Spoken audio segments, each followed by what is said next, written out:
¿Cuál versículo nos toca? El 21. Someteos unos a otros en el temor de Dios. ¿Qué quiere decir someteos unos a otros en el temor de Dios? Sabéis que esta palabra nos va a aparecer, un poquito más abajo ya, en referencia al matrimonio. Y aquí nos está diciendo, someteos los unos a los otros en el temor de Dios. ¿Está hablando a quién? A la iglesia. No está hablando ahora aquí de matrimonios ni de nada más. Está hablando de iglesia, grupo. ¿Cómo se somete uno a otro? Primero, ¿qué es someterse? ¿Qué es someterse?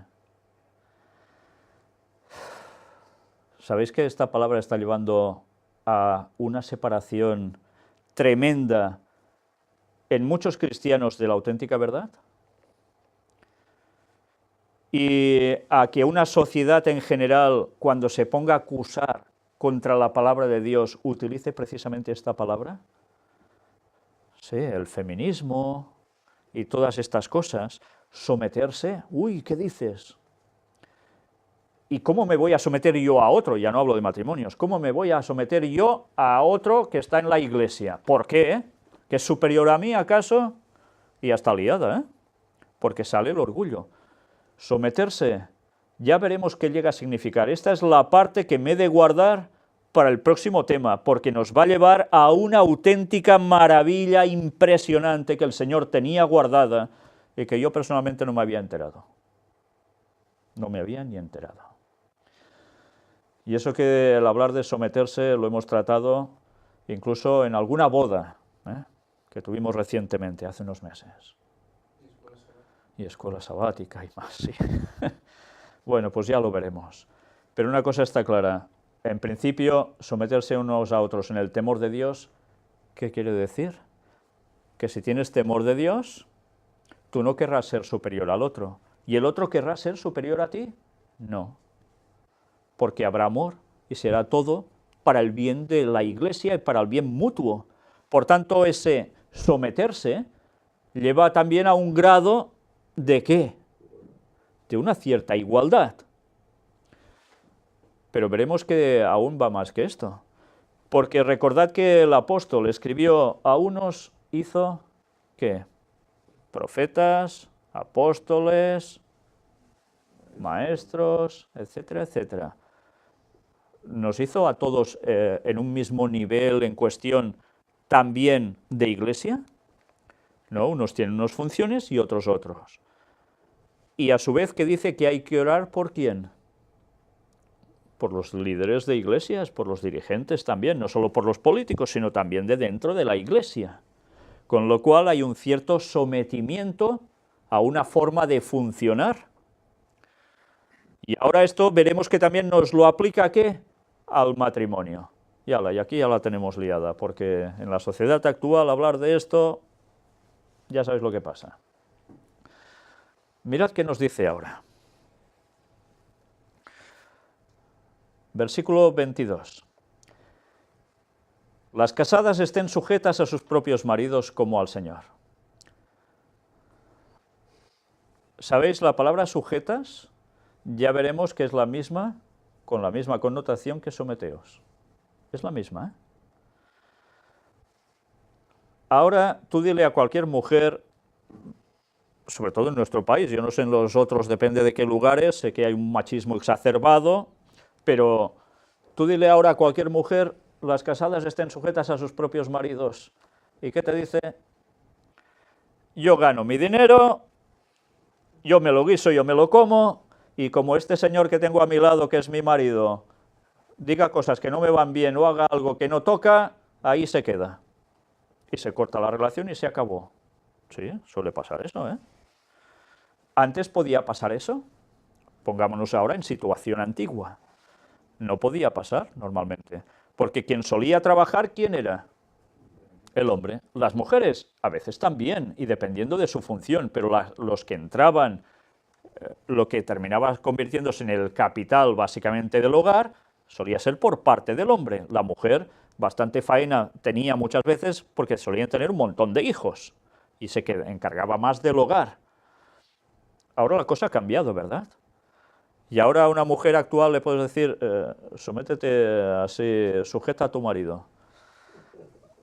Cómo cambia la historia con el paso del tiempo. Pero ¿esto quién lo manda? ¿Lo manda Pablo porque es un machista exacerbado, acérrimo? ¿O lo manda Dios? ¿Quién lo manda? Algunas personas dicen, es que Pablo era, bueno, impresentable. Sí. Pablo está dando un mandato de Dios. Y no debemos olvidar que todo era muy bonito cuando Eva fue extraída de la costilla de Adán. De al lado, una igualdad, pero primero fue hecho el hombre, a pesar de todo. ¿Por qué hizo esto el Señor? Lo podía haber extraído de cualquier otro lugar, y sacar de allí un cuerpo y formar a Eva. Podía ser de la oreja, de la nariz, del pie, de a saber qué lado. Y no, eligió una costilla. ¿Y la costilla dónde está? Y por cierto, ¿qué costilla, más o menos? En fin, donde la llaga de Cristo, con la lanza. Bueno, todo esto tiene una gran simbología que ya tratamos en su momento, con Ángel. Y Dios crea a la mujer con una igualdad hacia el hombre, pero sucede algo, y es la entrada del pecado. Y con la entrada del pecado Dios sabía que iba a suceder algo, y es que los esquemas iban a cambiar. ¿Y quién iba a posicionarse como el machote? ¿La mujer o el hombre? Pues iba a ser el hombre, porque como más fuerza se iba a posicionar, ¿de qué modo? Aquí mando yo. ¿Y qué ha sucedido durante tantos años en la historia? Pues lo que muchas personas se han quejado de ese machismo, y que en algunos países sigue siendo realmente impresionante. Evidentemente esto no era voluntad divina, pero Dios sabía que eso iba a pasar por causa del pecado, porque la gente ¿qué haría? Se apartaría de los conceptos que el Señor quería. Pero aún y así les marca un orden por algo, para funcionar bien. Pero además, solo por eso, o porque hay una simbología en todo ello que debemos conocer, que tiene que ver con Cristo y su Iglesia. Pues ahí está la cuestión de todo. Pero todo esto, ya os lo digo, vamos a tratarlo con más profundidad precisamente en el próximo tema. Hay un orden establecido por Dios para subsanar dentro de todo la desgracia que causó el pecado en el ser humano, sea hombre, sea mujer. Pero además nos estaba dando una lección básica que nos va a llevar hasta el momento del retorno de Cristo. Hasta el momento del retorno de Cristo. Lo estáis oyendo bien, ¿eh? ¿Cómo continúa? Las casadas estén sujetas a sus propios maridos como al Señor. ¿Cómo cambia la cosa? No te está diciendo, si tienes un marido que es un ceporro, que es malo, que es no sé qué, que estés sujeta a él sí o sí. ¿Te está diciendo eso? Como al Señor.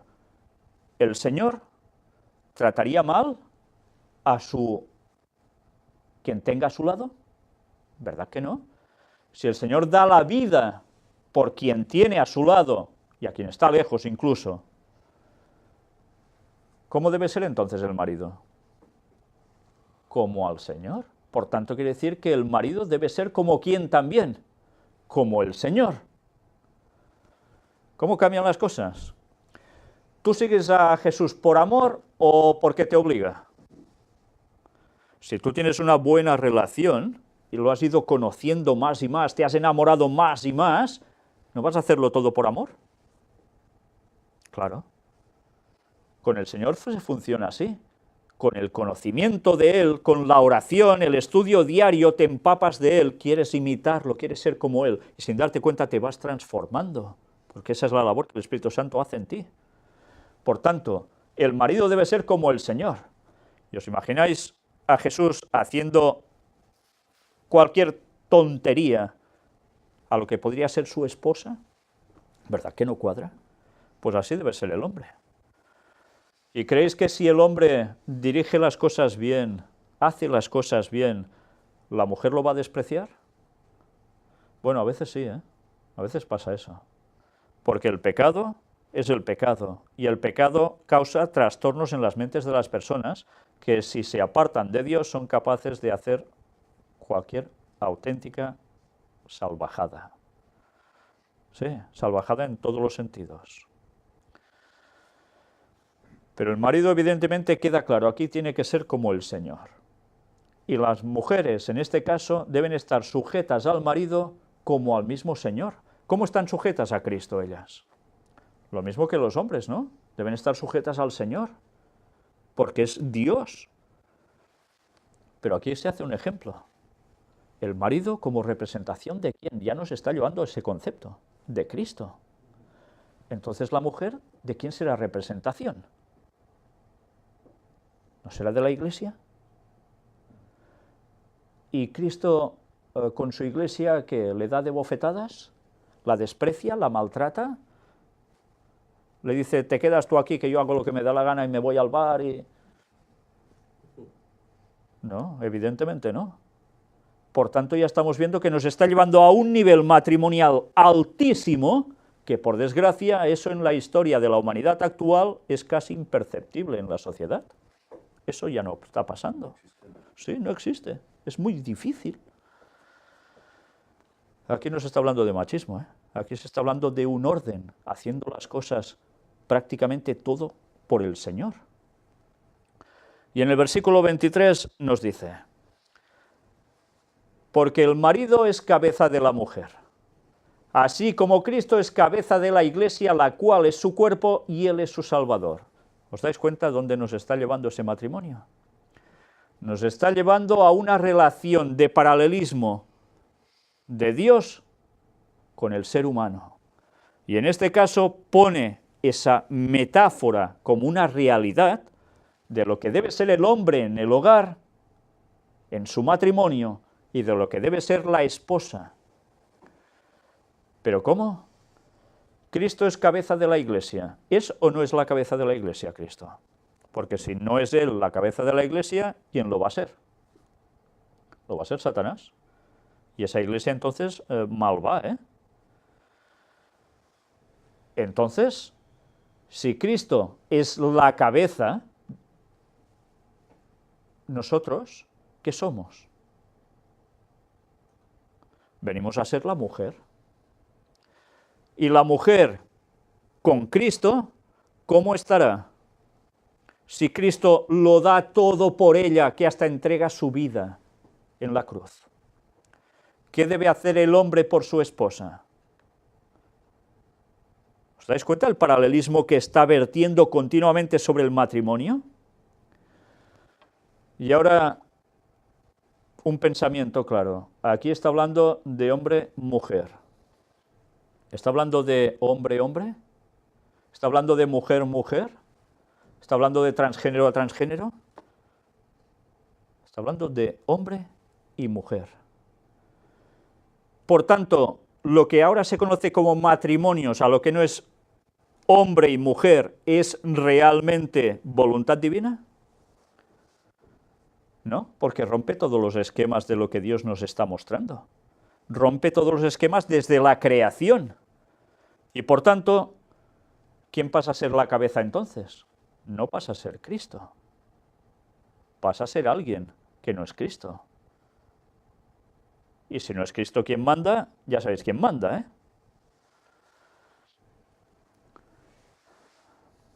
Dice que además la Iglesia, la cual es su cuerpo. Y ahora os imagináis a Jesús que se mira a su Iglesia y dice, toma, Iglesia, toma, y se pega golpes. ¿Verdad que no cuadra? En absoluto. Porque ¿qué hará por su Iglesia? Todo. Si la Iglesia se dice que es la niña de su ojo, es lo que más cuida. ¿Qué quiere decir esto? Que hay un derroche de amor impresionante hacia la esposa, hacia su cuerpo, hacia la Iglesia. Por tanto, ¿qué debe hacer el hombre con su esposa? Lo mismo. No hay otra, ¿eh? Claro, evidentemente, cuerpo y mente va asociado, y con Cristo y su Iglesia aún más. Y Él es su Salvador. Interesante el concepto. Cristo es nuestro Salvador. Da igual si en verdad somos hombre o mujer, nos salva a todos, ¿verdad que sí? En Cristo no hay hombre ni mujer. Está haciendo referencia a esto, pero no está haciendo referencia a que haya pastoras, no está haciendo referencia a otros tipos de matrimonio, ni cosas así. Cuidado también con eso, ¿eh? Así que, como la Iglesia está sujeta a Cristo, así también las casadas lo estén a sus maridos en todo. Y algunas dicen, sí, hombre, a mi marido estaría sujeta en todo, ya. ¿Y por qué dicen eso? Porque su marido seguramente no está reflejando el carácter de Cristo. Porque si el marido reflejara el carácter de Cristo, no tienen razón de decir eso. ¿Y el hombre tiene razón en decirle cosas malas también a la mujer? En absoluto. En absoluto. Entonces, ¿a qué comunión nos está llevando esto? A un derroche de amor mutuo. Porque evidentemente Cristo hacia su iglesia tiene un amor impresionante. La iglesia, ¿qué debe hacer? ¿Pasar de Cristo? Tener un amor recíproco. Por tanto, lo va a hacer todo por amor también a Cristo. ¿Cómo cambia el sentido del matrimonio así? Este es el amor de Dios, es la paz de Dios, porque recordemos que hemos visto que todo esto está en el contexto de la paz de Dios y en el capítulo 6 nos va a volver a remitir que con todo esto basa la paz de Dios. Por tanto, si cambiamos el esquema, porque la sociedad nos marca un cambio de esquema, porque los medios nos marcan un cambio de esquema y tantas cosas más, estamos contradiciendo la voluntad del Señor. ¿Nos extraña que el mundo vaya como vaya, ahora, tal como está? ¿Que los matrimonios duren lo que dura una cerilla encendida? ¿Nos extraña eso? Porque las cosas no se hacen como deben hacerse. Porque los hombres no hacen lo que deberían hacer como Cristo, y porque las esposas muchas veces tampoco.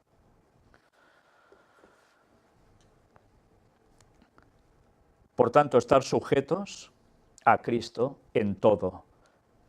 Y una vez más la referencia en el matrimonio. Si el marido hace las cosas como debe, la mujer también debe estar sujeta en todo. Pero si el hombre no hace las cosas como Dios quiere, ¿qué? ¿Está obligada a estar sujeta a su marido sí o sí? ¿Sabéis la experiencia de Ellen White también?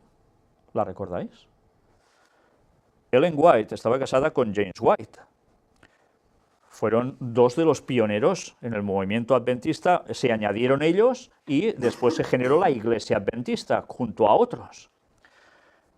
Y James White era un hombre ultra trabajador, con unas capacidades impresionantes que Dios le dio, que fueron vitales para llevar el desenlace de la iglesia adventista desde su origen a una fructificación tremenda. Y mientras los otros no cumplían con sus deberes, James White hacía los suyos y los de los demás, y se sobrecargaba cada vez más y más. Y llegó un punto en que eso le colapsó los nervios, y cayó enfermo.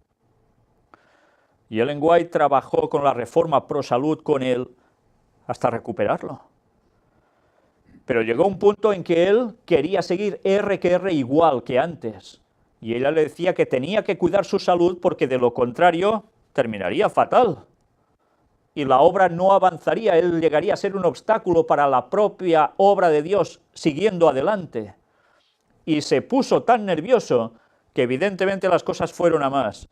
Y Ellen White misma deja escrito que estuvo a punto de decirle, bueno, de hacer, porque decírselo ya se lo había dicho, aquí te quedas. Porque ya no estaba andando en consonancia como Cristo.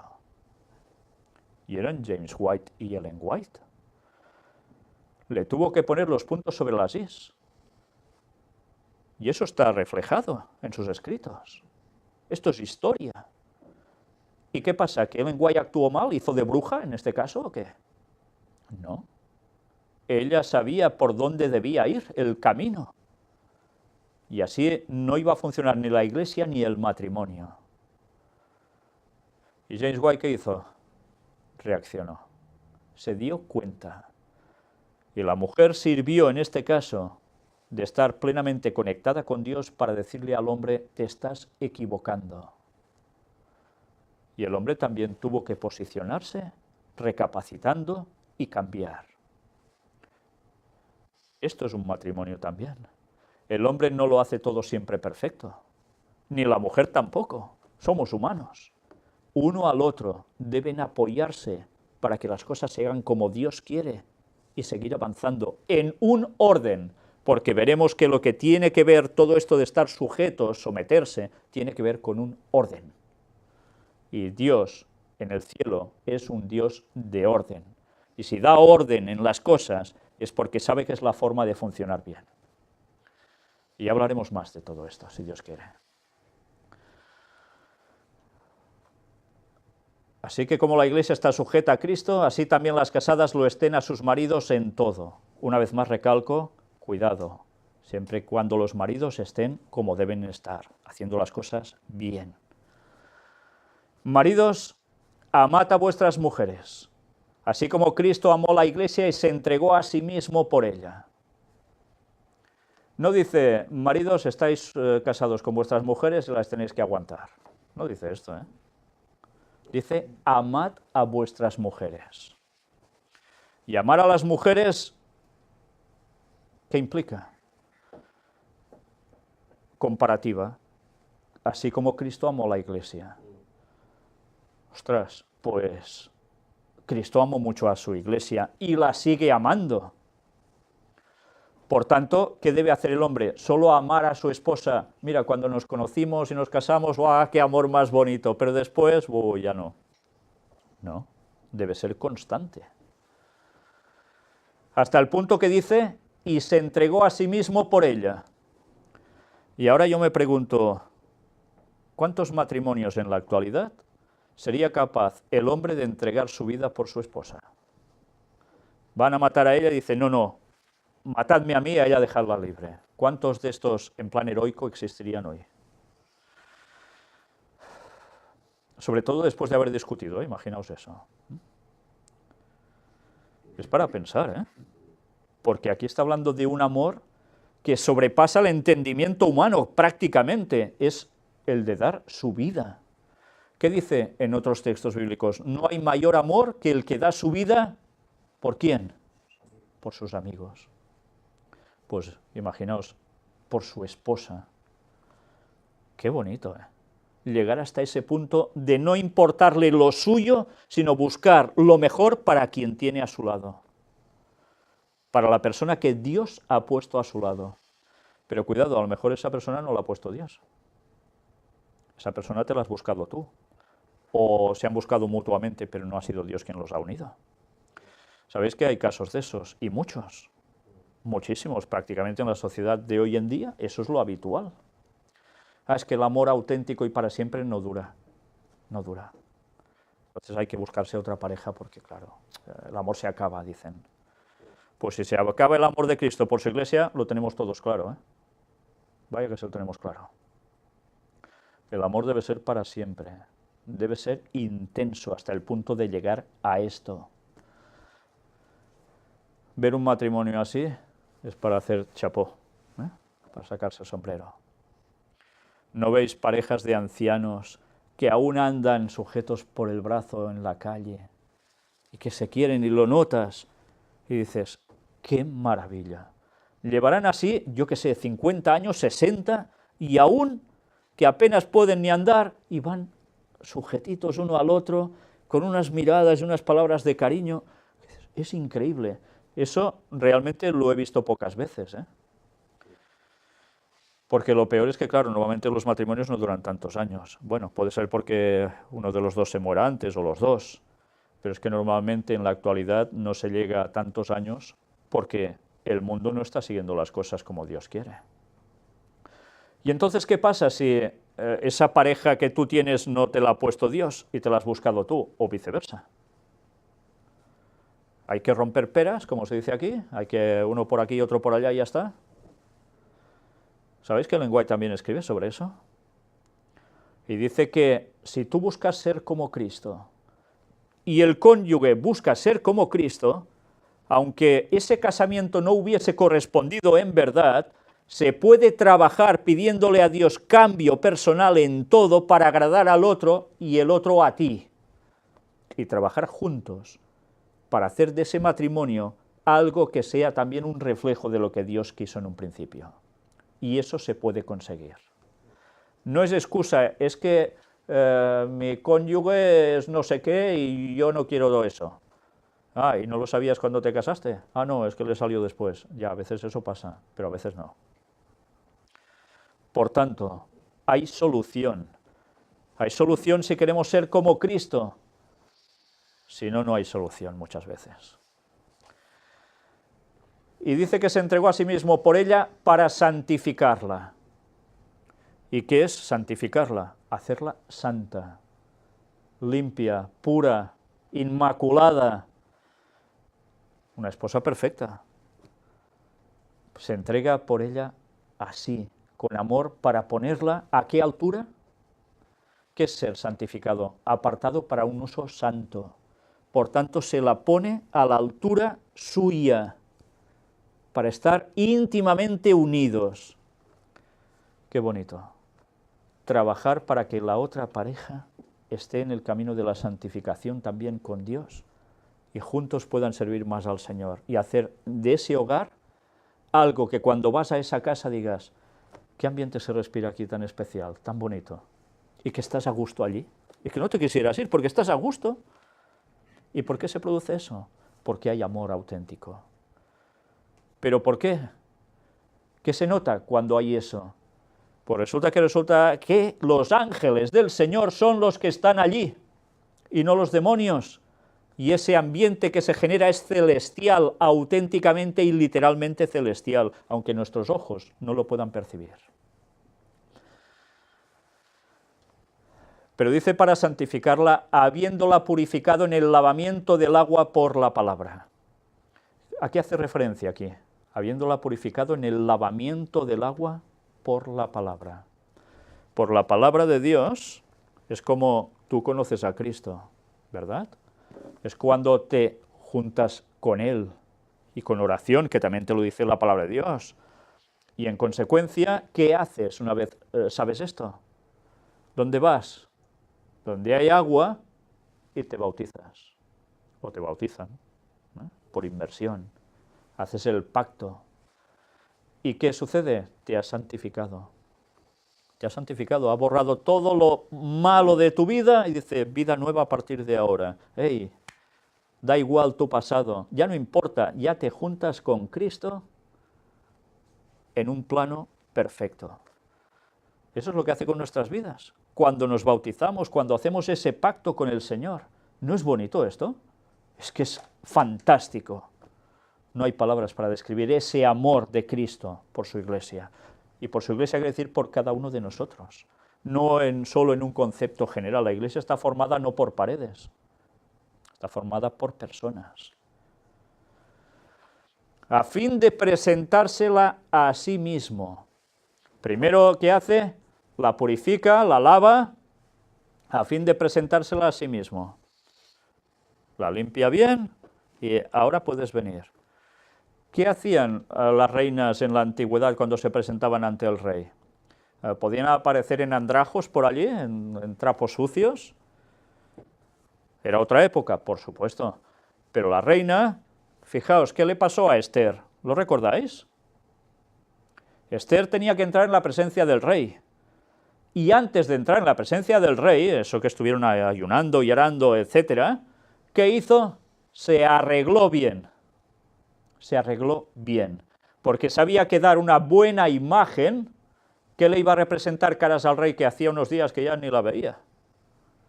¿Qué iba a representar? Bueno, además es que ella era guapísima, claro, encima de eso, ¿no? Pues guapísima, y se arregla un poco bien ya, bueno, el colmo, ¿no?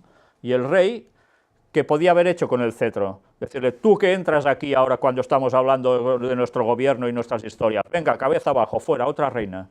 Porque la otra reina ya se la quitó de encima también, lo recordáis, ¿no? Y en cambio le extiende el cetro y dice, vale, ven. Pues estaba, ¿cómo? Santificada. Esther es una simbología ¿de quién? De la iglesia, del pueblo de Dios. ¿Y especialmente de qué momento? ¿De ese? Sí. ¿De todos los tiempos? Sí. ¿Pero especialmente de quién? La persecución final contra el pueblo de Dios. Que ante el Rey celestial estará incólume, perfecta. Esos 144.000. Mirad cómo las cosas tienen una ampliación tremenda cuando empezamos a adentrarnos en los textos. Y si no conocéis esas historias, id a la Biblia, empezad a leer los textos y veréis qué maravilla cuando vais comprendiendo todo esto que está registrado allí. A fin de presentársela a sí mismo una iglesia gloriosa. ¿Gloriosa que es? ¿Llena de qué? De gloria, de luz. Refleja luz. Ahora os imagináis una iglesia que entra, es que no, y toda andrajosa y fea, no, tiene que ser lo mejor, que no tuviese mancha ni arruga ni cosa semejante. O sea que ahora ya toca plancharse. Fijaos cómo hasta en la moda nos están cambiando conceptos. Se puso de moda también el ir arrugado. Sí, no, es que así no hay que plancharlo y queda bien, queda moderno. Pues señores, no, tampoco toca eso. El cristiano debe ir bien. Ni roto, ni historias. Toca ir bien. Con manchas, es igual, va. No, no es igual. Tienes que ir bien. Y eso es una aplicación física, diaria, sí. Pero eso aplicado ¿a qué? A la iglesia, a nosotros, como pueblo de Dios, ¿qué significa? Que debemos tener un carácter intachable. ¿Podemos por nosotros mismos tener un carácter así? ¿Podemos no caer en pecado por nosotros mismos? No. Pero Él, ¿qué ha hecho antes por ti? Ha dado hasta su vida por ti.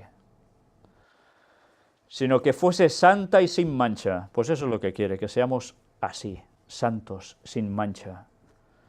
Que será la única forma de resistir ante Dios, Cuando vuelva, como nos pille de otro modo, ahí quedamos fulminados, Ahí no nos vamos a ir con Él.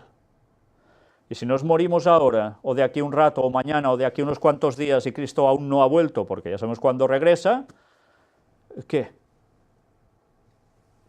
Si tenemos un carácter así, ¿vamos a ser salvos o no? Pues es para pensar, ¿Pensamos y somos conscientes que cada día el nuestro puede ser el último aquí? Y somos conscientes que depende de cómo estemos y seamos y hagamos, ¿no estaremos salvos? A pesar de haber tenido no sé cuántos años incluso de fe. O cambiamos y reflejamos a Cristo, o vamos listos. Versículo 28. Así también los maridos deben amar a sus mujeres como a sus mismos cuerpos. Qué precioso, Qué precioso. ¿Veis a alguien que haga de fakir con lógica? No, eso es absurdo, estás destrozando tu cuerpo. ¿Y qué pasa? ¿A tu mujer la vas a pinchar como una oliva? No. ¿Qué debes hacer? Amarla como a tu mismo cuerpo. Por tanto, es un amor excelso, un amor que lo sobredimensiona todo. El que ama a su mujer, a sí mismo se ama. Por tanto, ¿qué va a hacer con su esposa? Lo mejor de lo mejor. Y la esposa, en consecuencia, ¿qué hará? Pues ahora le voy a sacar todo lo que pueda al marido. Me va a comprar de botas y bolsos y lo que sea a montones. ¿Sí? Bueno, pues eso tampoco sería un amor correspondiente, ¿verdad? El amor correspondiente es que lo está haciendo todo por mí. Pues ¿qué voy a hacer yo? ¿Todo por él? Claro. Y ese es el auténtico amor que Dios quiere en los hogares. Y lo quiere también ¿con quién? Con su iglesia. Porque nadie aborreció jamás a su propia carne, sino que la sustenta y la cuida como también Cristo a la iglesia. Es curioso, porque aquí dice, nadie aborreció jamás a su propia carne. A sí mismo. ¿Tú te llegas a aborrecer? Bueno, hay momentos en que eso puede llegar a pasar. Hay personas que se suicidan, ¿no? ¿Por qué? Por una situación que llegan hasta aborrecerlo todo, incluso a ellos mismos. Y otros ¿qué hacen con sus cuerpos? Con temas religiosos incluso.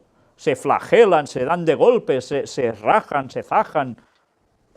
Esto es una locura. Incluso apoyado, dicen, por la creencia en Dios. ¿Pero esto qué es? Es una aberración absoluta, como en el tiempo de los Baales. ¿Recordáis a Elías en el Carmelo y qué hacían los otros? Uy, venga a zajarse a ver si así Dios nos oye. Penitencias. Mira, lo mismo que hace la Iglesia Católica. Es curioso, han pasado tantos años y lo mismo de esas épocas sigue pasando ahora. Pues vaya problema tienen, ¿eh? Sino que la sustenta y la cuida, como también Cristo a la Iglesia. ¿Qué debe hacer el hombre con su esposa? Sustentarla y cuidarla. ¿Sabéis? El esquema, y Ellen White lo dice claramente, el esquema es que el hombre debía traer el pan a su casa, laboralmente, debería ser el que mantuviese a su esposa.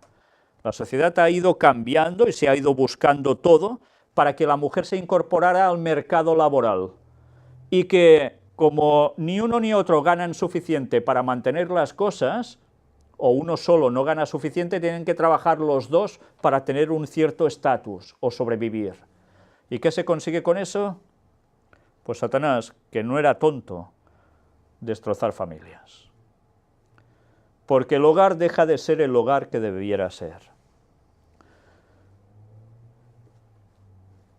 Dios marca un orden. Si alteramos ese orden, las cosas no funcionan como deben ser. ¿Esto quiere decir que las mujeres no pueden trabajar nunca jamás? No. ¿Recordáis que Pablo estuvo trabajando también al lado de una mujer, con su marido, haciendo tiendas? Priscila y Aquila. Los dos trabajaban haciendo tiendas y él se añadió allí. Bueno, porque hay momentos en que eso es necesario. Pero hay un orden establecido que no podemos olvidar. Y si es necesario que alguien llegue antes al hogar, pues que llegue antes. Y el hombre tiene un cometido a hacer. No solo esto, aún sigue diciendo algo más aquí. La sustenta y la cuida como también Cristo a la Iglesia. Porque somos miembros de su cuerpo, de su carne y de sus huesos. He de deciros que en textos originales no aparece siempre lo de su carne y de sus huesos. No siempre aparece. Con lo cual, según qué manuscrito, nos hace referencia porque somos miembros de su cuerpo, del cuerpo de Cristo, pero en otros, ¿a qué equivaldría de su carne y de sus huesos? Pues nos lleva otra vez a la creación. Adán y Eva, ¿quién era carne de mi carne y hueso de mis huesos? Eva. ¿Por qué Adán cayó en pecado? Porque amaba tanto y tanto a su mujer que llegó hasta pasarse en exceso. Y la idolatró y la puso ante Dios. Y por miedo a perderla, él cedió a la tentación de, ¿y comes? Él sabía lo que hacía. Eva cayó engañada. Él sabía lo que hacía. Y ese pecado suyo fue el que originó que todo el pecado fuera arrastrado por el resto de la humanidad a través de los años. Si Eva solo hubiese pecado y Adán hubiese dicho, lo siento, yo aquí no caigo, te amo mucho, pero con esto yo no puedo seguir, hubiese puesto un punto límite, Dios tenía la capacidad de generarle otra Eva, pero no lo hizo. Y él quiso hacer esa parte de amor en exceso que tantas veces pasa, ese enamoramiento de tantas cancioncitas y tantas cosas que hay por el mundo, ¿verdad?, que llegan a hacer algo tan romántico, tan excelso, que no es la auténtica realidad tampoco, esas novelas rosas. Y Adán cayó. Y cayó Adán y hemos caído todos, 6.000 años así, con todo lo que ha acontecido y aún debe acontecer. Por esto dejará el hombre a su padre y a su madre, y se unirá a su mujer, y los dos serán una sola carne. Qué bonito, ¿eh? Volver como al Edén. A pesar del orden establecido por causa del pecado, que Dios tuvo que estructurarlo así, ¿qué va a suceder? Los dos serán una sola carne.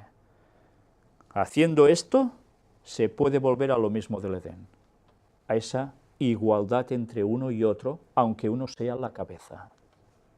Cuesta entender, ¿no? ¿Cómo puede haber igualdad si uno es la cabeza? ¿Qué pasa con la Iglesia?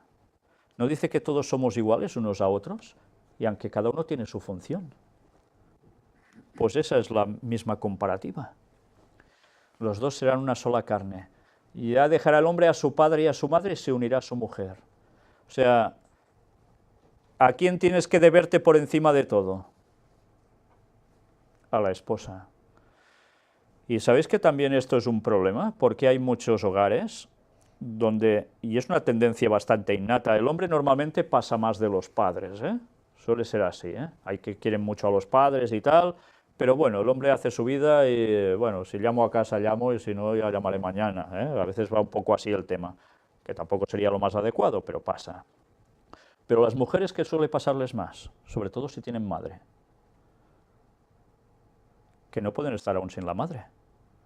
Y que continuamente con la madre, la madre, la madre. Sí, eso pasa. Hemos conocido a algún hombre que le pasaba también, ¿eh, Josep? ¿Te acuerdas? La madre, que además decía la madre, siempre la madre, la madre. Hay una prioridad. Tu prioridad es tu esposo. Y tú como esposo, tu prioridad es tu esposa. Y el resto sí que son tu familia.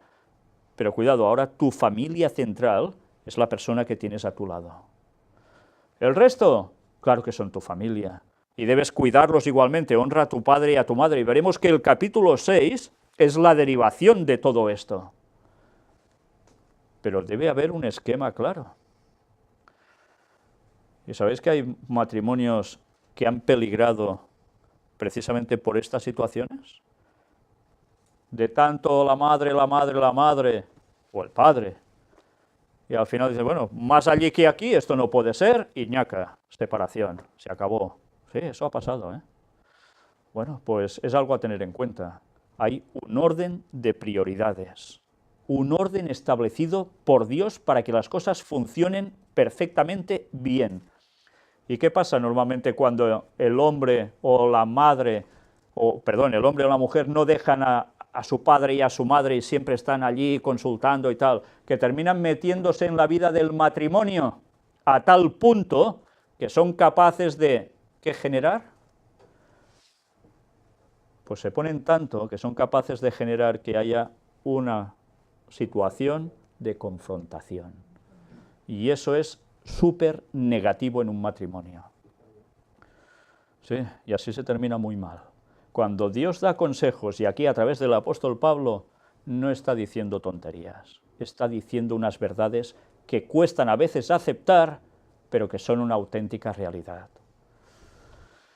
Y mirad quién nos dice ahora de repente el apóstol Pablo, que dice, ¿cómo? Grande es este misterio.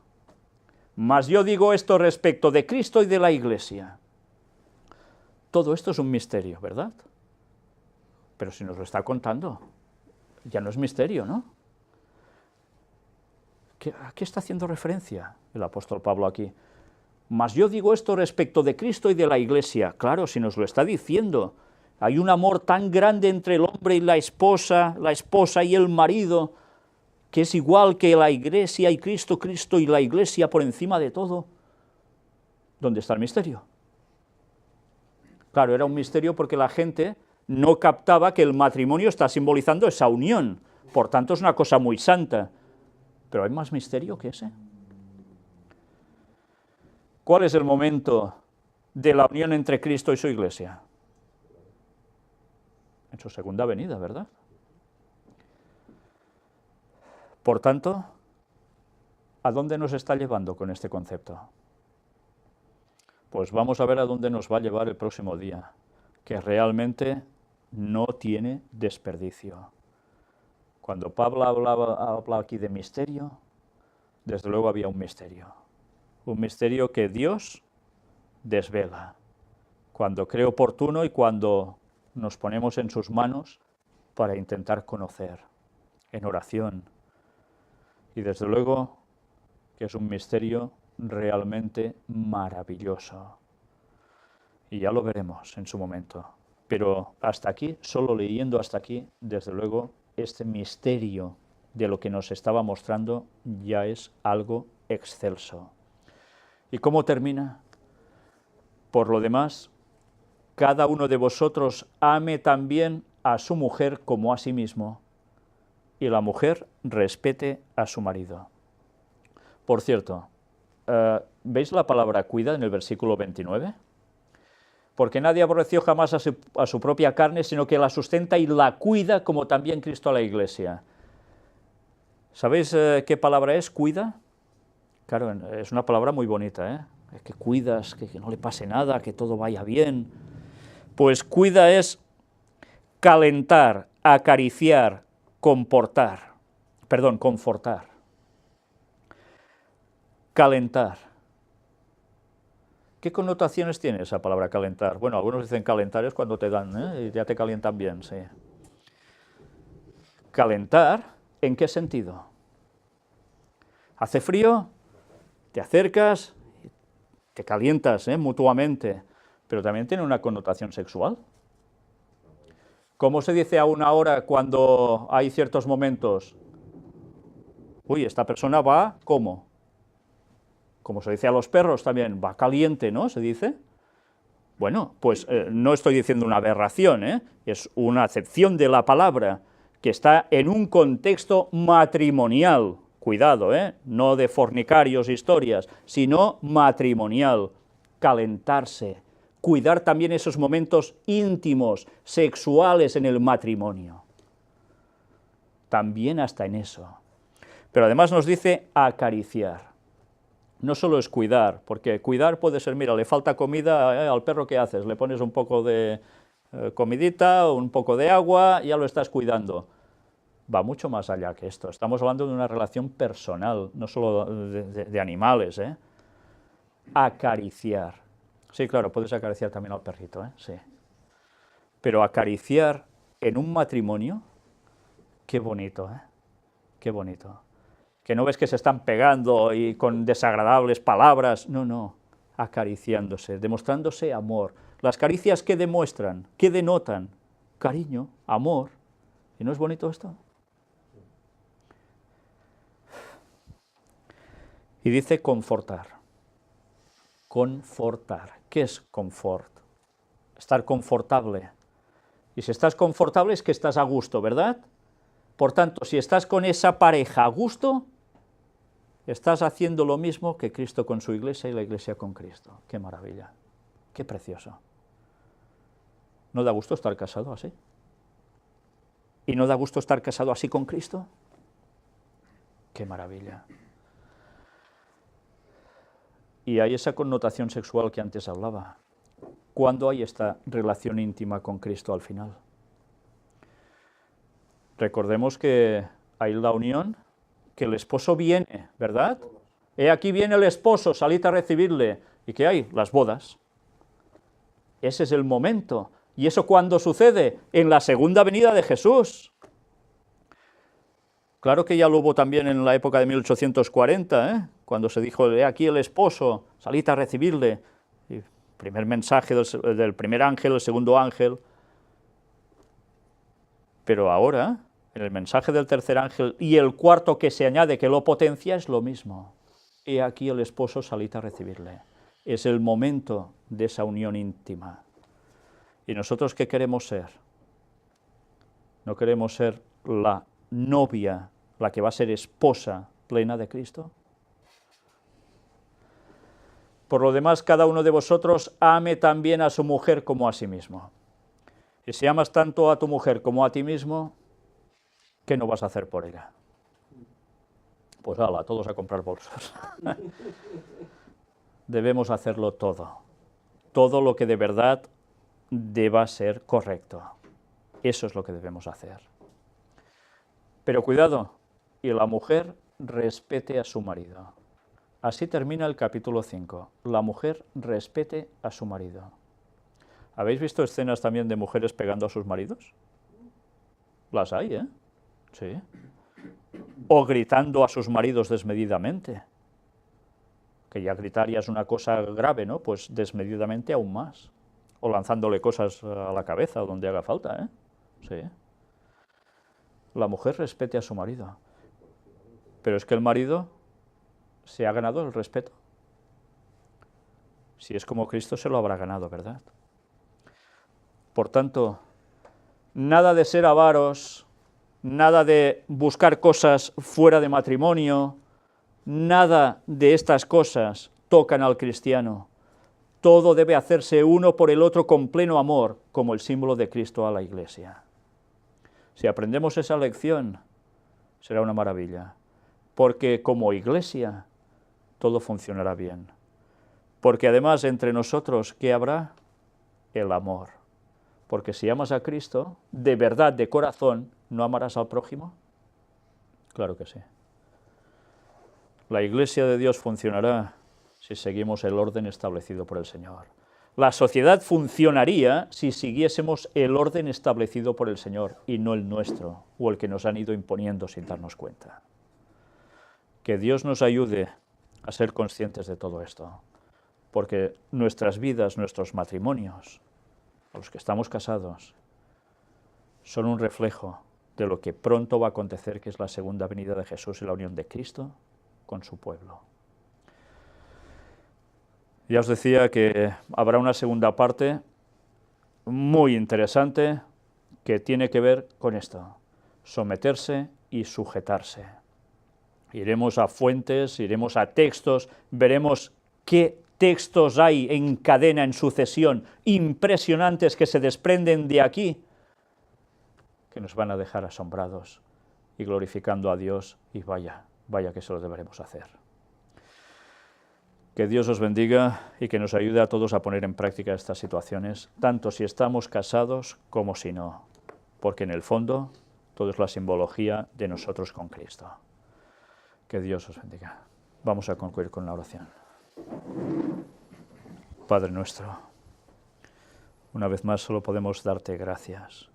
Gracias inmensas por estas declaraciones que Pablo hizo por tu inspiración. Gracias, Señor, porque nos das una connotación de las cosas, incluso de nuestra vida cotidiana, que va mucho más allá de lo que a veces nos llegamos a plantear. Y te queremos pedir, Señor, que nos cambies, que nos transformes para bien, que nos ayudes a ser potentes en esa comunión contigo, que gracias a Cristo podemos acceder a tu trono. Y te queremos pedir que el Espíritu Santo trabaje en nosotros, nos llene, nos ayude a hacer tus frutos, los frutos del Espíritu, y nos ayude a hacer también algo que es vital en este mundo, que es predicar el mensaje para que muchos más lleguen a tener este placer de conocerte, de abrazarte, de sentir tu cariño, tus caricias, tu amor. Ayúdanos a prepararnos para tu regreso y ayúdanos también a preparar un pueblo para tu retorno. Perdona todos nuestros pecados. Gracias por este inmenso sacrificio de Cristo que hace posible esto y que nos une a ti, haciendo de puente maravilloso e indestructible. Une a tu pueblo, Señor, únenos a ti. En el nombre de Jesús te lo pedimos todo. Amén.